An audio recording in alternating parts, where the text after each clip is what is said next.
Hello, everybody. Welcome to this, which is our first free webinar in the 2023 Smart Building series. Hope everyone is doing really well out there. Today, we are talking about what customers really want from a smart building. As I said, this is the first webinar this year. We're going to be doing loads more content through the year, podcasts, more webinars, lots of articles and stuff. So go to memory.com. Newsletter, then you'll be able to get emails and find out what we're doing throughout the year. So yeah, as I said, today let's get started, right? And I'm really happy to be joined by Michael Grant from Metrikus. And today, amongst other topics, we're going to be discussing why the smart building IoT landscape is confusing for customers and how we think the market can and needs to mature. So just before I introduce Michael, bit of housekeeping. We would love to make this session interactive.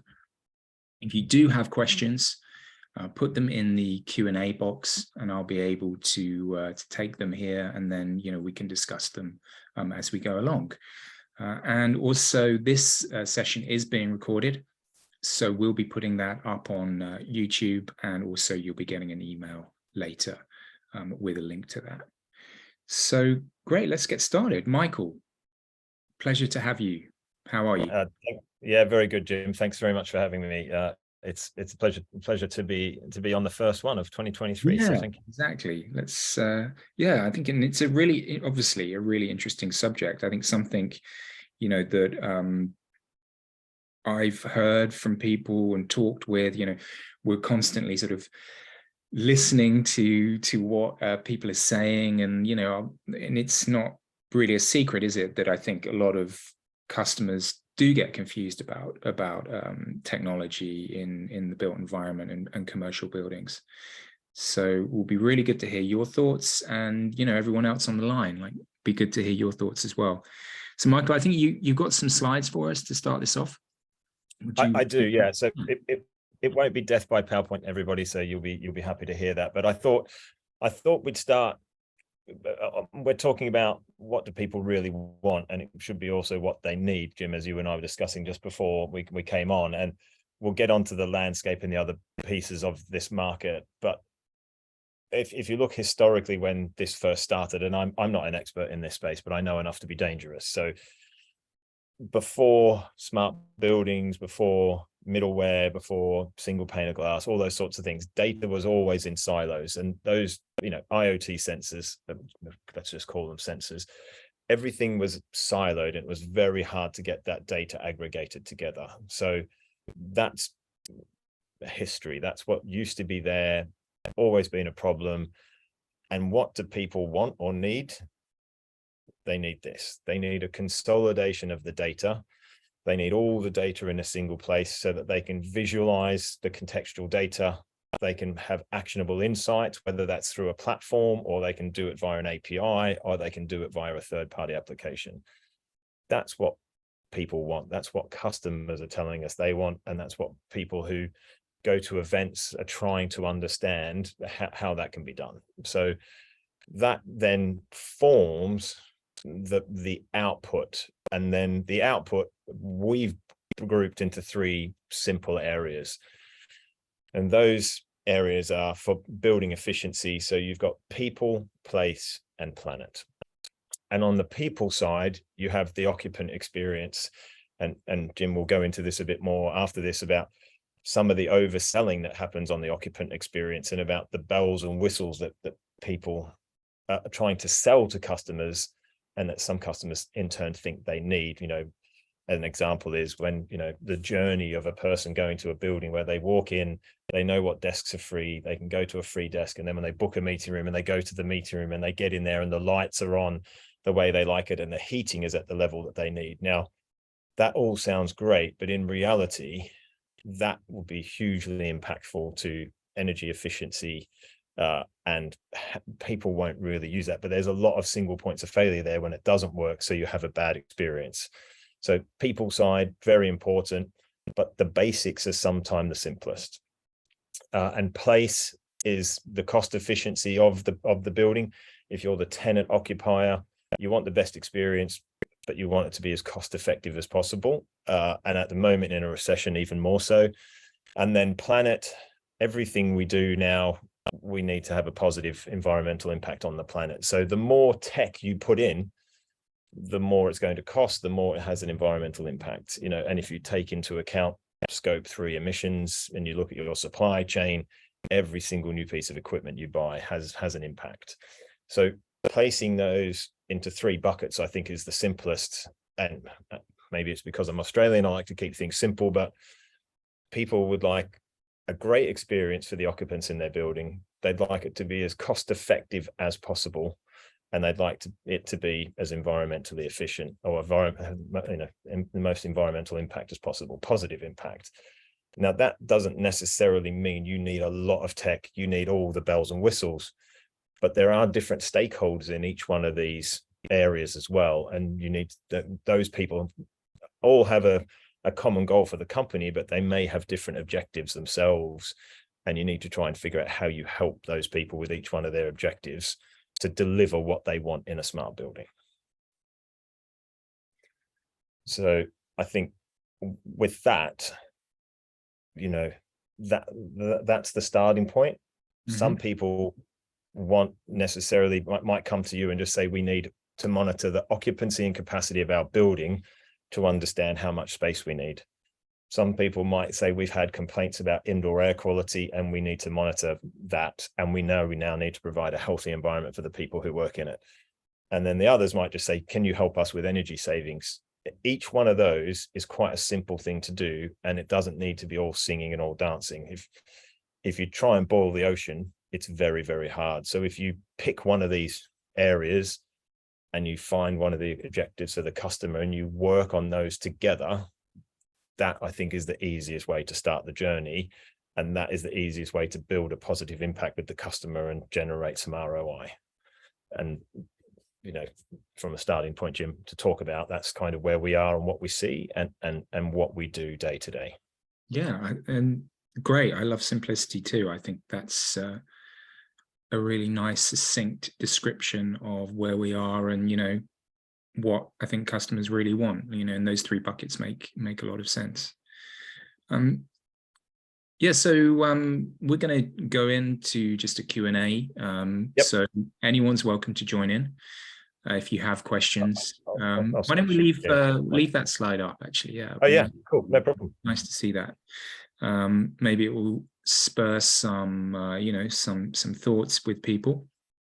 Yep. Yeah, so if you have questions, put them in the Q&A box, and we can take them as they come in. Yeah, I think the other thing, obviously I've written down some notes here that some points that I wanted to talk with you. But going back to that, point really about the single pane of glass, or whatever you want to call it, right? That data in one place. Do you think we're at a point now with the industry where the kind of like the integration piece has, in a sense, been solved, right? Like we can get data out of systems. That's not really a challenge, but it's just putting the data, I've heard it, be called the independent data layer, or whatever word you want. Is that where now sort of a lot of the development is going on? I think so, yes. And it's, again, if we look at simplicity, you don't, an independent data layer or middleware or single pane of glass, that doesn't have to be a complicated beast to drive value. But what I think there is at the moment in the market, it is quite a complicated landscape, that we've grown from having, 20 or 30 of these companies over the last, if you look when we first started Metrikus, even 4 years ago, there are so many competitors in this space now. It's quite a complicated landscape, and it makes it quite hard for customers to figure out which platform is best, because everyone is talking about data aggregation. It is being done, and lots of companies are doing it well and presenting the data in the way that customers need it, but it is also complicating the landscape for people by too many buying choices almost. but it is being done more so than it has ever been done before. A few years ago, people talked a lot about it, and then if they had an occupancy sensor, they would use the occupancy partners platform, and if they had an indoor air quality sensor, they used that partners platform, and then they would try and amalgamate them in a Power BI tool or something like that. But right. you know, companies like ourselves and others, that is there, but it is also adding some complexity to the landscape for customers, because not all customers that come to you are educated about necessarily what they need. They know they need to do something, but they don't have as much knowledge as you do, Jim, or I do, or other people in the industry. Yeah, exactly. And, you know, this sort of seems to sometimes be an onerous on the customer to have that knowledge, right? But to be able to, you know, to get the solution that they need, which isn't really the way it should be, right? We should be able to have enough, or be able to, that it be simple enough that they can make the right buying decisions. And I think that's often missing, right, in what we're trying to, what the industry is trying to sell. Yeah, yes, it is. And that also leads to sometimes people over promising and under delivering, or buildings also being over spec'd. And by that, I mean, you know, as I discussed before, the journey of walking in to a room, the lights go the way you want them, the heating and the cooling in that room goes to where you need it. That's utopia, but it doesn't really exist, and it's not really sustainable or real for anyone, but people are talking about it. So, you know, keeping it real is important, but at the same time, some customers come in and just say, we know we need to do something, we know we need to understand our buildings better, please help. And if people see that as a buying opportunity to sell them everything in the kitchen sink, that's not necessarily going to help the customer. And if it's overspec'd and it's hard to be delivered, then you leave a bit, you know, they have buyer's remorse at some point as well. So yeah, it's hard. I think it's getting easier with webinars like this to explain to people, hopefully, but it is a little complicated, and it is a little bit tough on, you know, tough for people to expect their customers to know everything when they may know a little, but not everything they need to. Right. No, indeed. I mean, the two go hand in hand, I suppose, in a way, right? Like that, not having the knowledge and also overspec, right? Like if you don't have the knowledge, then it's sort of easier to sell to that person something that they, you know, that might be overspec, right? Because they're more likely to buy it, right? But yeah, it's a two-way street as well. I mean, let's be honest, like there are some extremely knowledgeable customers out there who have, you know, fantastic facilities teams that know everything, but that's not the norm, I would say. But yeah, very interesting. Agreed. We do have a question actually from Travis. So is there a way to quantify the environmental savings that are industry accepted? In Canada, we have a net zero goal coming, and early adoption can help buildings achieve this before it's forced on them. So Travis, I'm glad you're trying to do it before it's forced on you. Wondering if there are any stats or results we should be focusing on. So environmental saving. So it's a good question. So there aren't any standards, or, and this is actually something we discuss internally. ESG and net zero is something that we need to get to, but ESG and reporting and savings can be different per company. I think one of the easiest ones to look at, and people might say this is pretty obvious, but mainly because it is, it's if you look at energy is an easy target because most buildings are overusing on energy, and most of that comes from building management system and HVAC systems. So there is a way to show savings immediately. There is a way to report on that. And there is a way to show that back to the business. If you need to report on that, like there's local law 97 coming in New York, and I know Canada, Toronto and Ontario and Quebec have all got requirements coming in.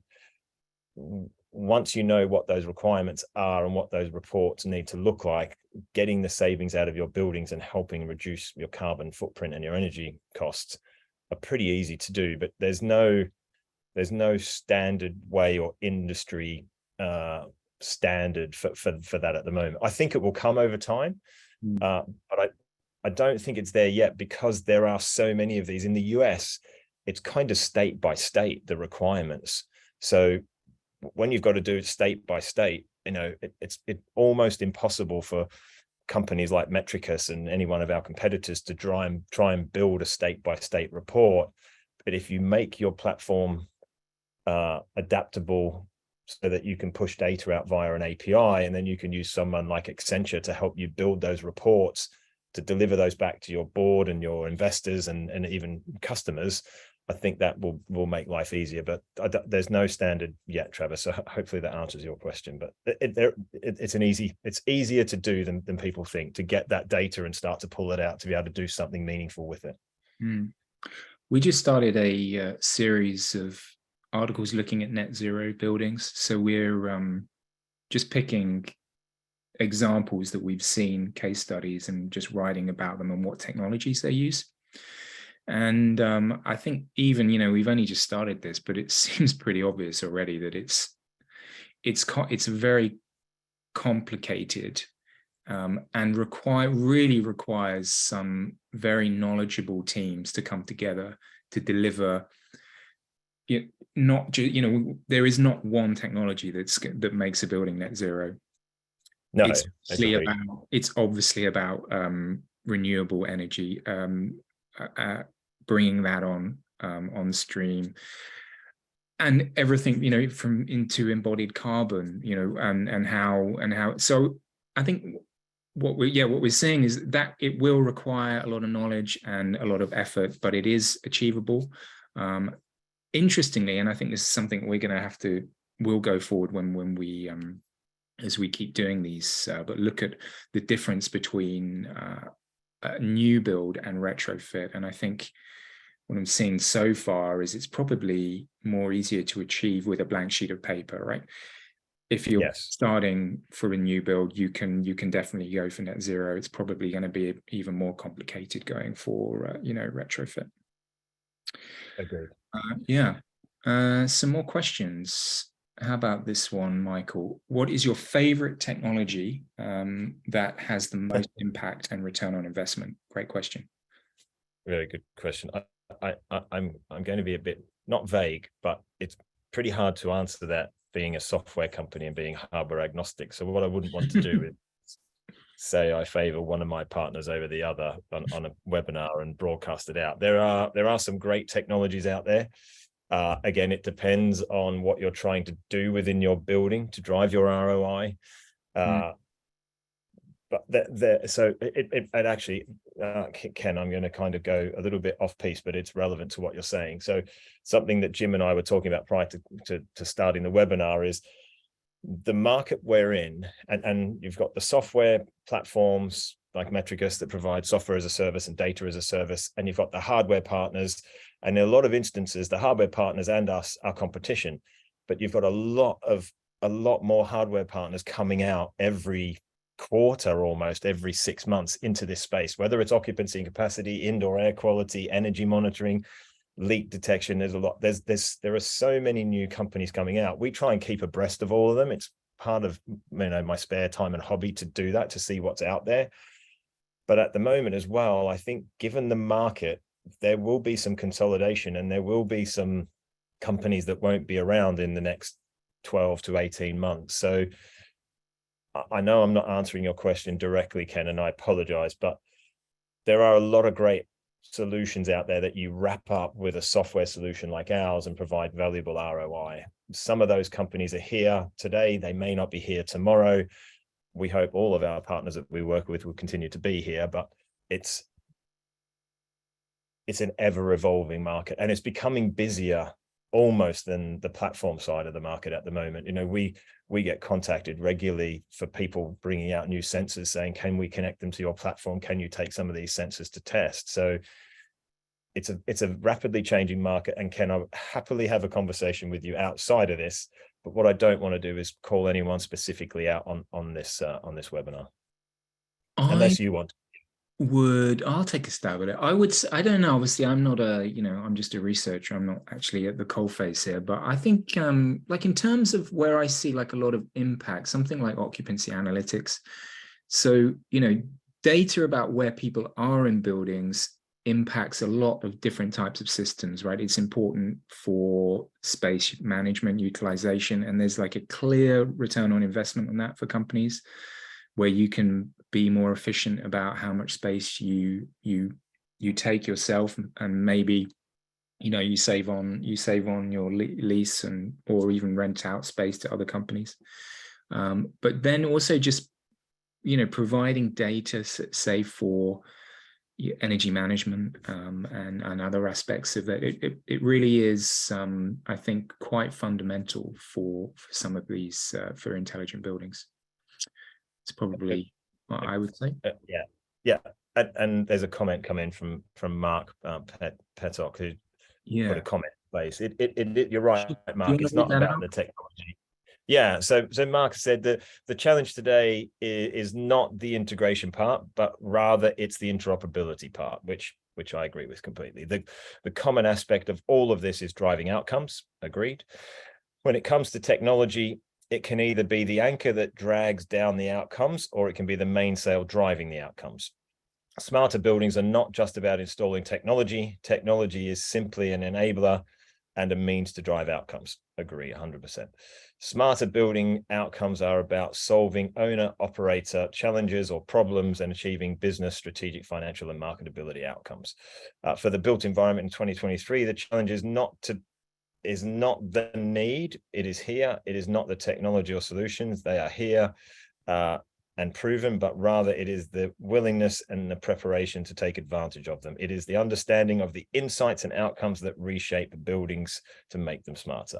So a very good comment, Mark, and agreed. It's not, if you are talking about, in my humble opinion, if you're talking to the customer about a piece of technology and says it does this amount of parts per million of CO2, it's this accurate, and this occupancy sensor covers this amount of square meters, and it's fantastic, you're having the wrong conversation and you've probably lost the customer.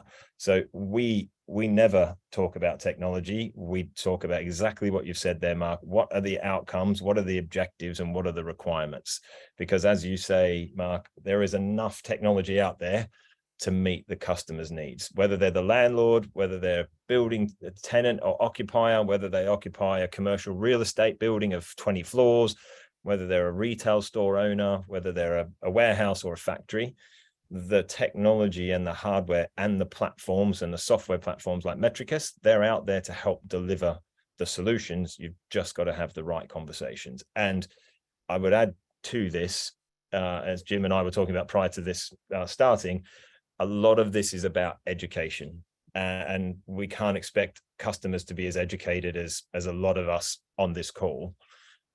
So I think over the next couple of years and few years, and education goes forever, but I think a lot of education is required in our space. I think we need to remember who our audience are, and we should not oversell to customers because it just leaves a bad taste in their mouth, and then once bitten, twice shy. So it's I agree with the comments, Mark. So thank you.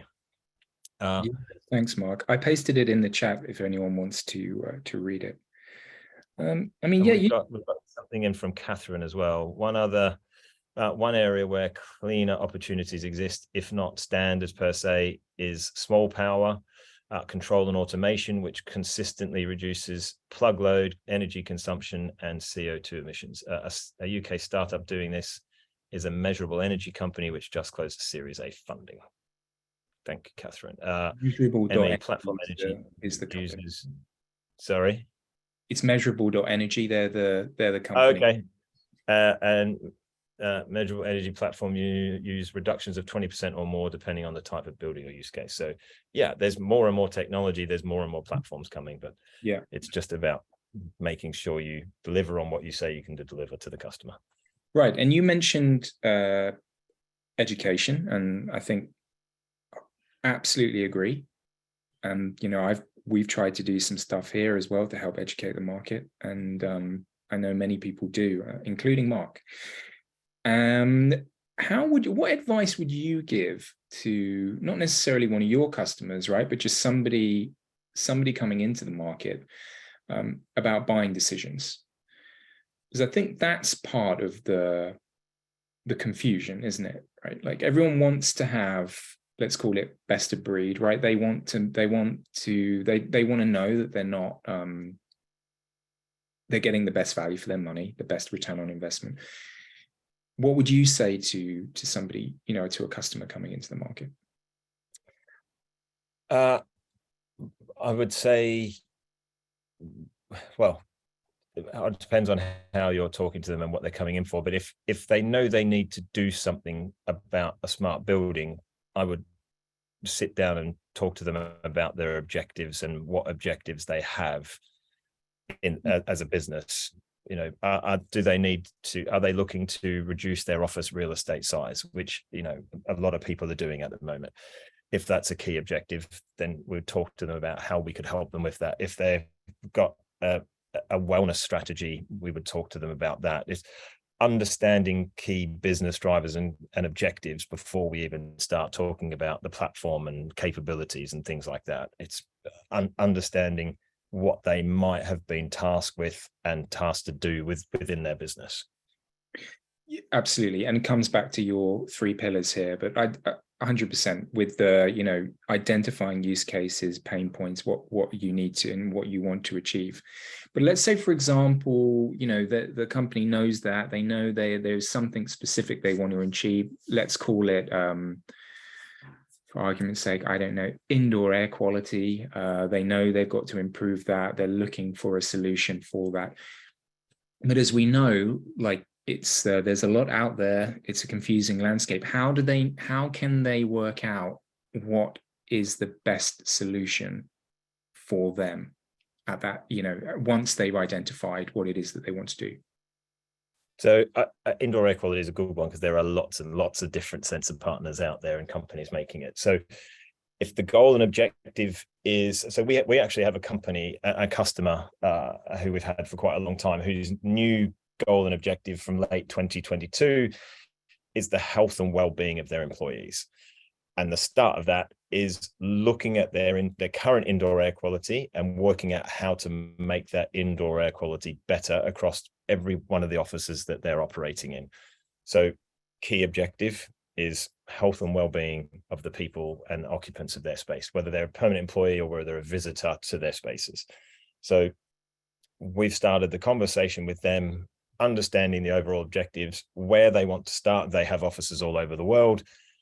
And then working with our environmental scientists and our M&E head of engineering, James, and we start to talk to them about what it currently looks like, what we would need to do, what we would need to measure, how we would measure it, and then what next steps would be, as in gathering the data, bringing it into the platform, showing them what it looks like, looking at their systems and figuring out how good or bad or ugly that current indoor air quality is, and then working on a plan to fix it or make it better.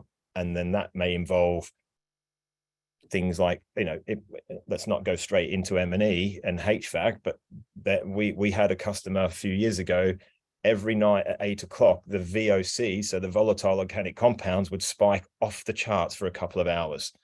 And what we worked out with them, and our environmental scientists were looking at it, we went to site and we spoke to the cleaning company. They were using a bleach-based product. So that was something we found out quite quickly. They changed the cleaning products and the VOCs then, dropped pretty much overnight because they stopped using those products.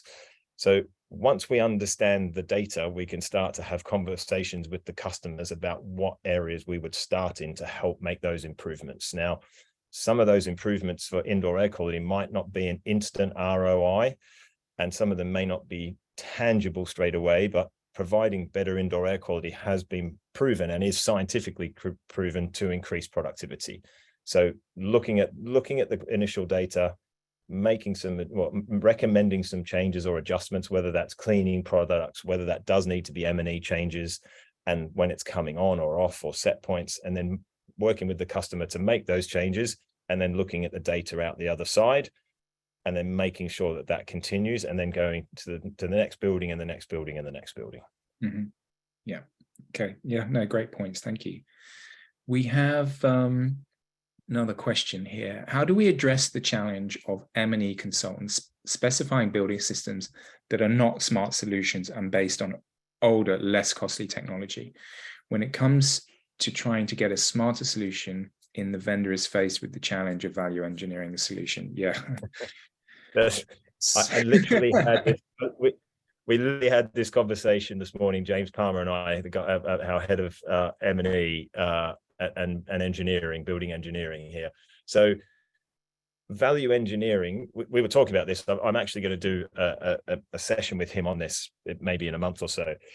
Value engineering, I think, should be illegal myself, because what happens is if you took the total cost of ownership of a building and you looked at everyone that was going to go in it, you would put the best HVAC systems in the building to provide the most amount of air that you can into the building that is the most efficient.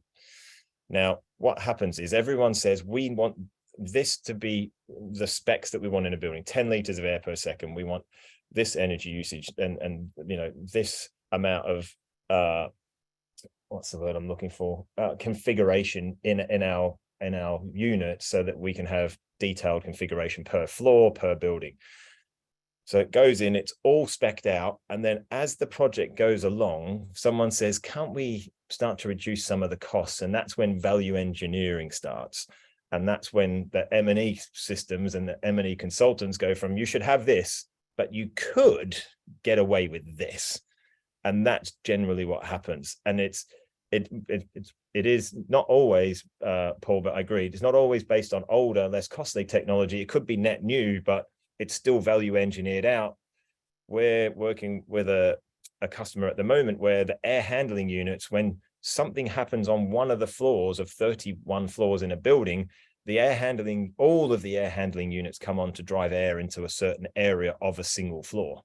That's just not very effective, but that's the way it's been set up. And the way it's been set up is because it's been value engineered out rather than leaving the best possible solution in. So that is a challenge. I think that comes back to, and it's easy to say and hard to do, but M&E consultants kind of standing their ground and saying, Mr. or Mrs. Customer, you need this solution. This is the total cost of ownership. This is the value over time. This is the energy savings it will make. And this is the detail that you will have and the control you will have in your building to make it more energy efficient, but still provide the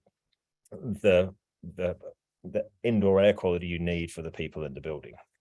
Because it is hard to do. I think my simple answer, Mark, as a very long answer to a short question, I think, and it's never going to happen, I think we should make value engineering illegal. So then it would never happen. Do you think that having and someone who is another stakeholder on, and I don't know, I suppose it's not always new build, is it? But let's just say, for argument's sake, on the design team, who is just advocating for the technology from the client perspective, so it provides another point of view that can push back against value engineering. Is that a way to try and stop these things from happening? Yes, I think is the short answer. I think definitely, and I think also, I don't know whether this is an independent consultant or someone very smart from the customer side or a data analyst, but someone to actually do the true cost of ownership calculations of this through the life cycle of the building or the fit out or the deployment, because people take into account day one, but they're not taking into account, day 700, 1,000, 5,000, 10,000, right? So that really does need to happen, because when buildings are built and equipment is put in, the HVAC systems, they're there forever. You don't rip those out very often. You don't, when you do when you put a building in and you then say, right, we're going to retrofit the floors, we're going to change the walls, we're going to put new furniture in, that's done a lot more regularly than the HVAC is. So a lot more money, in my personal opinion, should be spent day one on speccing out the HVAC and the M&E of the building to ensure that happens. And that could be the CFO or a data analyst or another stakeholder who has almost an independent view and is there to understand the true value of that product within the scope of the rest of the project. Yeah, great points. We would love some more questions. So like Paul, if you've got a question, then please type it into the Q&A box. Michael, you mentioned consolidation earlier, something that we've been writing a lot about. We've just about to publish a report looking at the, let's say, the landscape of vendors, right? And this isn't even just all vendors, this is just startup companies. We sort of, in our database anyway, there's around 1,200 over that companies that are startups that are just looking at the operational and maintenance phase of buildings, commercial buildings. And yeah, I think, it makes sense in the current climate to think that this market is become more consolidated for reasons we can go into. But do you think, will that help solve the confusion problem for customers? What are your thoughts on that? Will it help solve the confusion problem? It could do, but then it may also add some confusion if you've just started talking to a company and they get acquired, or they do a merger, or they no longer exist. That makes things a lot harder and a lot trickier, because if two companies merge, which departments do they keep, which departments do they let go, and no one does this on purpose, but generally that has an effect on customers and customer experience. So if it's an acquisition, it's a little bit easier. If it's a merger, sometimes it's a little bit trickier. And if both companies do the same thing, then you have a little bit of competition within the business, which, the net effect is customer may not have the best experience. So I think in general, it might make things a little bit trickier, but it could also help sometimes, depending on the merger of the companies. Yeah, I mean, do you think as well that just something that occurred to me, was with consolidation, of course, becomes, let's say there's going to be, again, we talked about these lots of different platforms. We obviously don't want that a situation where there's too many platforms. If there become less platforms, does that mean that then companies are just going to create walled gardens everywhere, so we just end up with like less choice, which is less confusing, but also could lead down the path of locking customers in?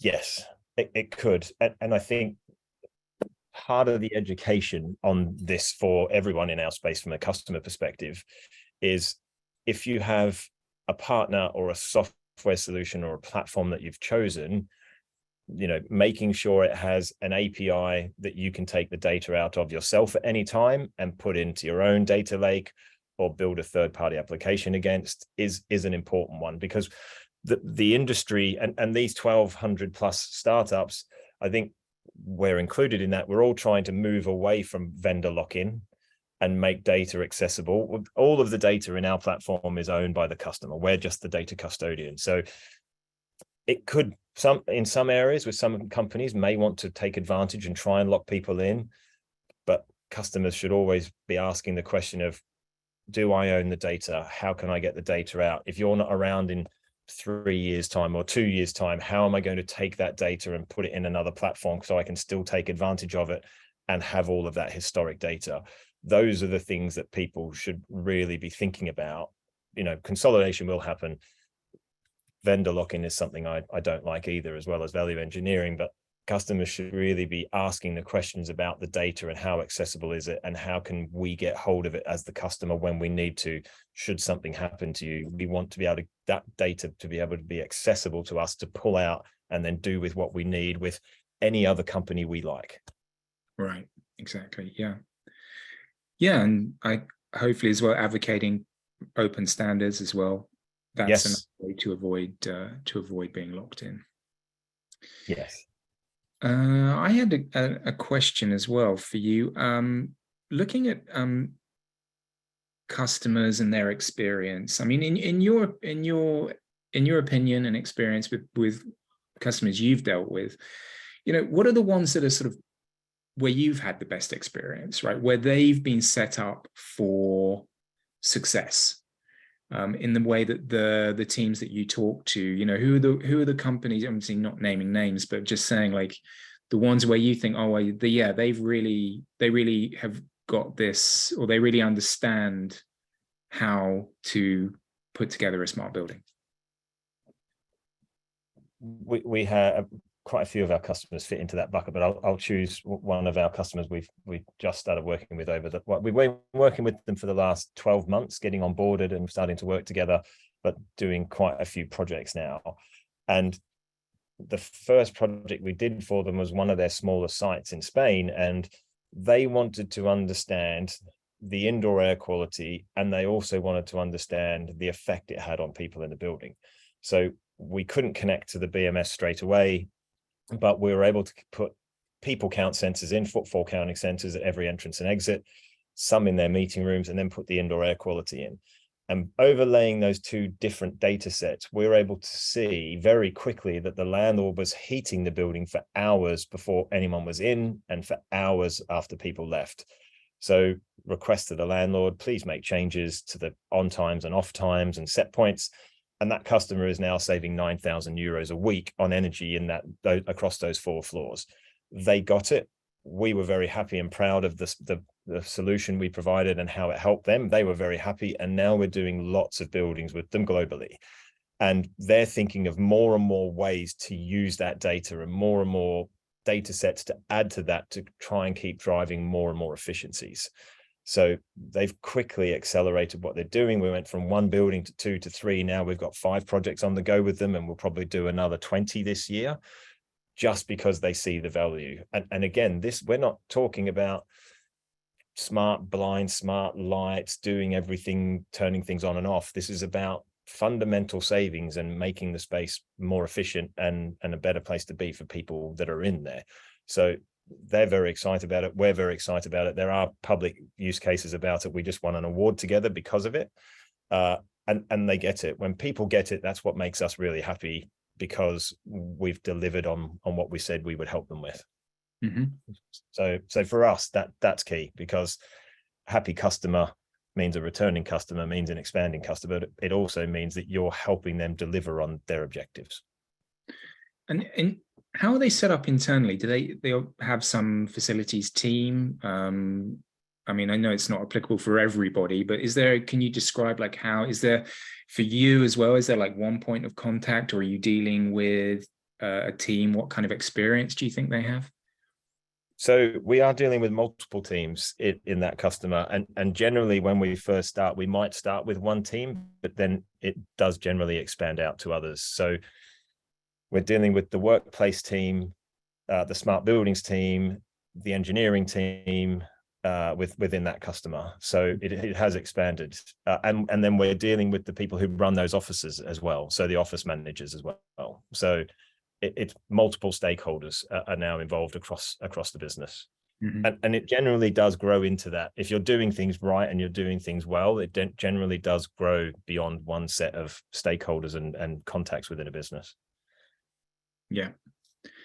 There's something in there. Someone's asked, will you or I be at IoT Solutions World Congress next week? I won't be, unfortunately, but quite a few of my team will be. So if you would like to, it's anonymous, but if you would like to get in touch, please jump on our website, ping us a note. Uwe Klatt, our head of sales and partnerships, will be there along with his team. I'm unfortunately, I'll be in Singapore next week, so I won't be there, but the team will be. Mark, excellent points, guys. Open no vendor lock-in. Sorry, this is a comment from Mark. Excellent points. Open no vendor lock-in and owner operator own the data. Yes, thank you, Mark. Completely agree. And another question. I think I cut across you there. Sorry, mate. No, not at all. I've got like one more question, and there's another one just come in. So just to anyone else, like, we've probably got 5-10 minutes left. So if you do have a question for Michael or myself, now is the time. Let's take Marta's question. An important aspect is long-term monitoring and tuning of solutions for proper utilization and further integration with other buildings and organizational processes and activities. This is best achieved with strong vendor building partnerships, but does this scale? What do you think, Michael? Yes, it does scale. The customer I was talking about, and I agree, Marta, completely with what you've said there. The first building we did was now almost 9 months ago, and that is continuously tweaked by the data analyst. Well, the data analysts look at the data, they talk to the landlord, and the landlord is still making changes to that building. So continual optimization, I think, will, if you're doing it well, will always happen. Does it scale? Yes, if the customer has the right amount of people to work with you on the data and the information that you're surfacing for them. So if they can scale with you, then yes, we believe it can scale. And this customer of ours is doing exactly that. So yeah, it can, if you're both committed to making it work. Yep, absolutely. One, my final question was, and again, I think this is looking for your experience here, because I'm sure you come across like a lot of specifications and, you know, RFPs that get written. And I don't suppose they're all equal, right? Like what is the difference? And this is, I think, is important for customers, right? Because they want best of breed, they want value. Go back to Mark's point, they want to own their own data. So have you've come across good RFPs and bad RFPs? Like what advice would you give to customers? And you generally, you know, where do they come from? Should someone internally be writing those, or can they, you know, please explain what the process really is? So there are RFPs that are simple and easy to reply to. There are some RFPs. We finished one just before Christmas that was for a hospital that's being built in the US. And the requirement, which we out straight up from the start said we can do about 70% of what is being asked for in the RFP. If you would still like us to submit, we will, but we're happy to bow out, because this RFP, I don't know who the consultants were, and even if I knew, I probably wouldn't name them, but the journey that they wanted the patient to have started when the patient drove into the car park, and said the patient will drive in, a car park will be allotted to them. They'll go into that car park, they'll walk towards the hospital, they'll be told which way to go into the hospital. And then when they get to reception, the person on the front desk will know who they are and point them in the direction of where they need to go. That doesn't exist on the planet, in my opinion. And I don't know how anyone could build that, but someone has spec'd that out as a requirement for an RFP. That, whether that's a hospital or a commercial building, that in my mind is setting everyone who's trying to answer that RFP, setting them all up for failure, because I don't know a single competitor, partner, or anyone who could deliver that solution to a customer. So I think it goes back to what we were talking about at the start of this, Jim, working out what your real goals and objectives are and working out those and then putting those into an RFP.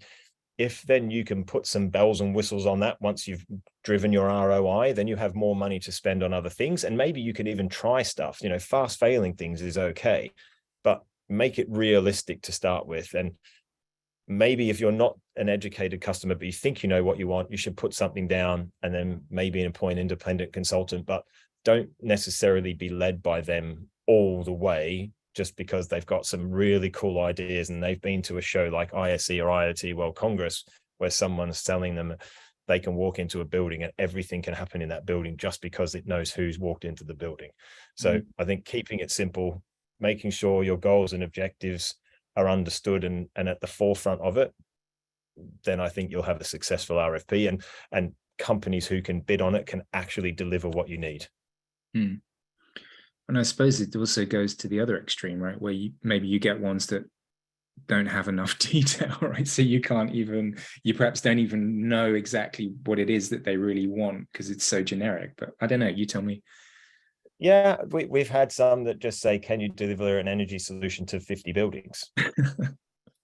Yes, we can, but what type of building, what size, there's lots of things you need to ask. So there are good, bad, and ugly, and there are some that clearly have been written by someone in a company that haven't been able to use someone independent to help them scope it correctly, but they know what they need, but they just may not necessarily know how to explain it properly. Yeah. I suppose to some extent as well, like that might actually lead to interesting replies, right? That perhaps you hadn't anticipated, right? If it's quite open-ended. Yeah, and we have written some replies in RFPs saying, we're not sure, or actually we think you may need, or you may be trying to achieve A, B, or C. Some of those we've gone through and we've had completely different conversations with the customer, and one customer extended their RFP and changed what they were putting into it because of that. It doesn't happen very often, but it has happened once in the last 4 years. Question here from Catherine. Before a comprehensive RFP is framed, what smart tech implementations might be useful as do this first to allow the customer to go up the learning curve a bit? Good question.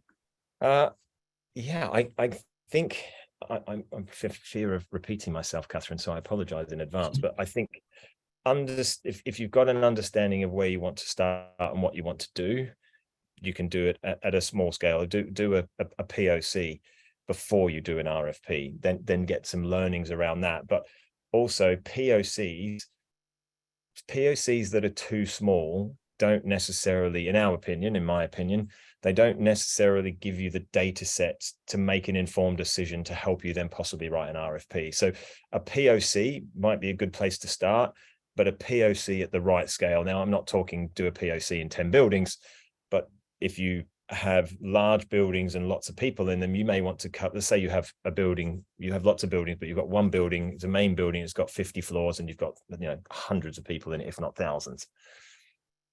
Do a large section of that building. When I say a large section, I'm not talking half, but find busy floors, busy areas, and do maybe 3 or 4 floors of that building, because then you get a great data set.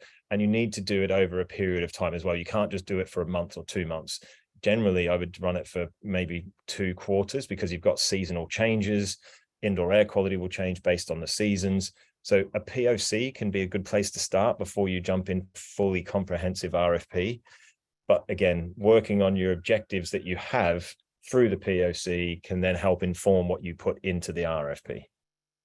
Yeah, absolutely. And maybe it's not something before the RFP, but I think if you really should consider writing in RFPs about, the use of open standards, and yes, making sure that that is addressed, and also data ownership, I guess, right? Who makes sure you're clear about how where the data should be stored, who owns it, how it's stored, all of that stuff.